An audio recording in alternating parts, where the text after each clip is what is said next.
Thanks for joining us for another edition of The Small Business Show with Jim Fitzpatrick, exclusively on ASBN.com. Hey everyone, Jim Fitzpatrick. You're watching another edition of The Small Business Show right here at ASBN.com. Traditional leadership methods are falling short in today's market and leaving many feeling burned out. Today we're joined by Elina Teboul, who is the leadership expert and author, to learn about some of the elements that are key to long-term success, as mentioned in her new book, Feminine Intelligence. Thank you, Elina, so much for joining us on the show today.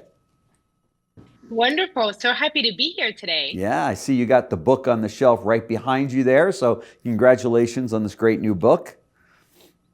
Thank you. Really appreciate it and excited to chat with you about it today. Yeah, absolutely. So for those viewers that aren't as familiar with you as we are here at the show, tell us a little bit about your professional journey and then what inspired you to write the book. Sure. So I started my career in corporate law in New York. So I was working in investment management at a firm called Davis Polk, which is kind of the big white shoe law firm based in New York. And I had the pleasure to transition out of legal practice to join an incredible foundation. It was a man called Alan Gray, who's a mentor, and I dedicate the book to him. He's now passed away, but he created the largest investment firm out of South Africa, and then donated his entire share of all of the profits to philanthropy to sponsor social entrepreneurs in South Africa. Wow. Which was an incredible learning journey for me. Sure. My real initiation into these ideas of conscious leadership, and I'm so grateful for that. And then I retrained as a psychologist and started my leadership advisory practice, which is what I'm currently doing now. And I'm based sort of between New York and London, working with global leaders across different industries. That is fantastic. So what drove you to write the book? Yeah, and so what I'd love to start with for our, male listeners out there is that feminine intelligence is not about gender. It is absolutely not about, the ancient battle of the sexes. I actually say it's not really like a feminist book, which is what people might assume from the title. And really the ethos of the book is to bring the archetype, the traditional feminine qualities, strengths, and values into business leadership. And we can do that regardless of our gender. So in our societies, in our business context, we often over-index on what is traditionally associated with the masculine, again, not male, but the masculine. So linear, logical, focused, productive, kind of efficient is what we think about when we think of the archetype of the masculine. And when we think of the archetype of the feminine, this is more about intuition, creativity, interconnection, connection to self, really more quiet, introspective, where the masculine is about taking action. Now, as a woman, I am very often in my masculine when I have to get things done. I was certainly almost entirely in my masculine when I was a corporate attorney in New York. So this is not to say that the feminine is better than the masculine. It's just to say that we often undervalue the qualities associated with the feminine. And the book really advocates for integration and wholeness and really respecting these qualities and not kind of putting them in the, soft skills bucket. So is it a book more for men than women? Is it a book for men to learn about the potential in women or what? Walk me through that. Well, I love that you say that. So it's certainly a book for both. Now, what's really interesting is when I was conducting interviews for the book, actually, a lot of very senior, successful women would get a little worried because we have been so conditioned to think of the feminine as weakness when it comes to the business context that many incredible women were like, hold on a minute. What exactly are you trying to say here, and what kind of obligations are you putting on me here if now we're going to be the ones who are going to be empathetic and caring, and the men can go off and do their business. And so I had to explain to the women that a lot of times, especially as a psychologist, as an executive coach, I would work with many incredible women, and they felt dissociated or they felt inauthentic, and they were really successful professionally, Hmm. but they were really suffering on the inside. Hmm. And I think a lot of working women can relate to, this tightrope that we have to always balance of, who are we really? What do we want to lean into Sure. naturally? When do we feel our best selves and most authentic? And what is sometimes the mask that we have to present to the outside world? So this is definitely for women who feel a connection to that narrative. Now, it is equally important for men so that we don't have a dangerous narrative, again, of saying that all of this is, on women's shoulders and that men don't have to connect to this aspect of themselves. What's interesting is actually, again, I have a lot of case studies of male leaders who I think are incredible and do connect with their feminine intelligence. And many of the male leaders that I would interview actually were really excited, and they were trying to say, well, I want to lean into this aspect of myself because I want to feel complete and I want to feel joy and I want to advocate for multi-stakeholder capitalism and not just think about numbers and efficiency all the time, because men are sometimes put into a bucket of masculinity that they actually aren't very interested in either.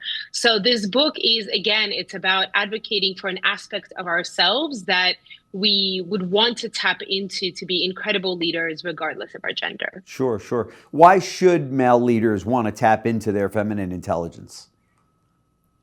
Well, again, it's sort of twofold. There's the personal reason of sometimes when we, as adults, we've been trained and conditioned to hide our emotions, to not say, well, my intuition tells me something, but to say, here's the data and here are the numbers and this is how it has to be, where we don't actually make decisions that way. And we want to have more heart-centered decision making, which actually makes us much happier and more fulfilled and connect to our purpose and our values as individuals. And then on the organizational front, this is how we inspire our teams. Mm-hmm. The kind of leaders that connect to their feminine intelligence are the ones that are going to have their teams want to give their heart and soul for them because they're going to be connected to that purpose and they're going to be inspired to do their very best for the kind of leader that shows up in this way and not, lead with by fear or those kinds of things, which are quite outdated. So again, I really think, feminine intelligence for men. That's right. This sounds like a book that's a must read for kids just getting out of college and ready to enter, the workforce, right?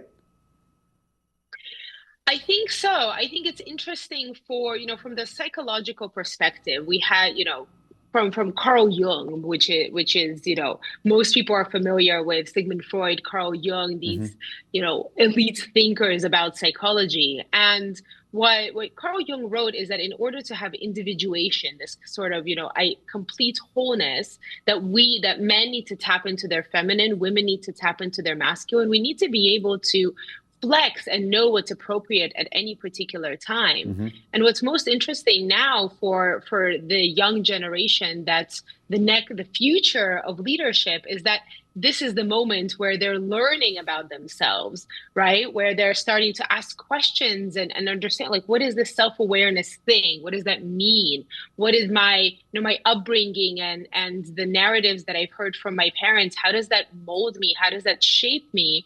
And so there is this moment in time of learning about self and trying to understand how do I fit into the world. Yeah. And so it's certainly, very timely for young leaders as well.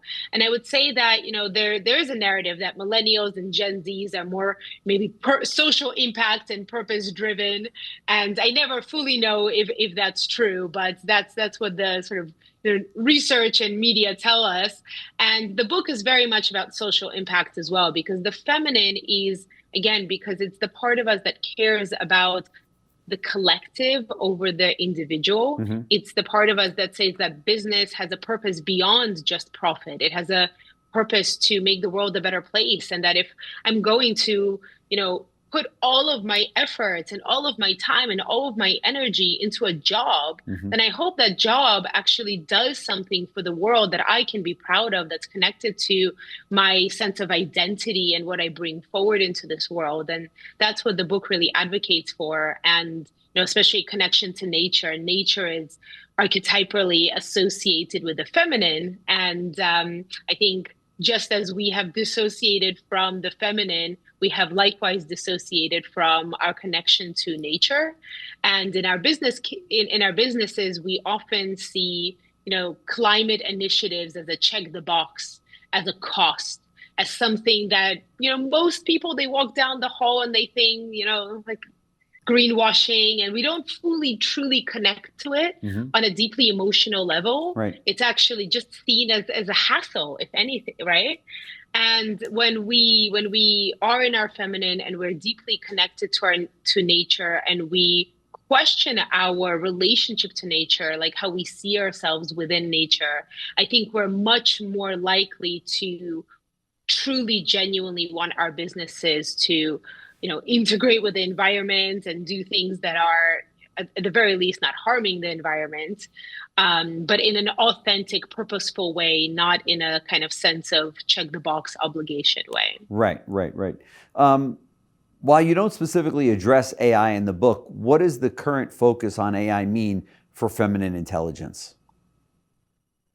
Great question. So you probably have seen that ChatGPT and Claude and all of these tools, they can pretty much do most of our jobs these days, right? And people keep saying like, well, is my job safe? What about our kids? What kind of skills should they be learning in, as technology gets better and better and better? And I'm really thinking that, well, if all of our left brain competencies are going to be much better done by our technology, then we really need to tap into our human side. We really need to be able to, influence and inspire people, because that's where our role is going to be. Yeah. And we need to be empathetic. We need to be connected. We need all of those feminine qualities, because that's what's going to be left for humans to do. And I think that as we train our children, we have to really make sure that schools that have very, often ignored real training in, emotional intelligence and self-awareness and in connection to each other, they have to step up in that, because like the math, the science, it's amazing, but all of those breakthroughs seem to be, being done by technology. Yeah. So what's left for us? That's right.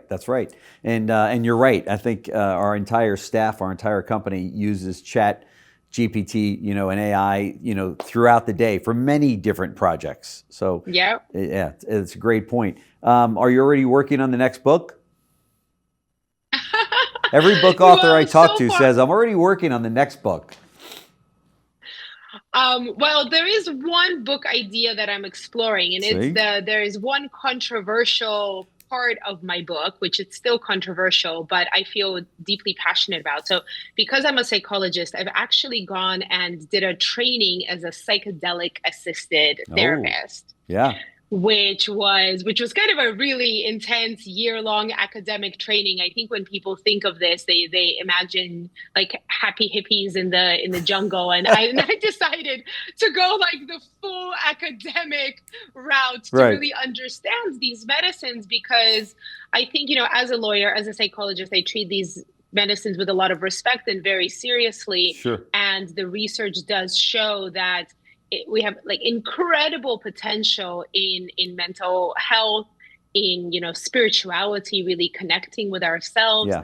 And what's really interesting is there is now starting to be research about business leadership. So there is research about empathy, again, about connection with nature, about self-awareness, but also about this idea of wanting to bring like love into the boardroom, which sounds crazy, but you have incredible leaders like, for example, John Mackey, who's the founder of Whole Foods. Yeah. And he's also the co-founder of the conscious capitalism movement.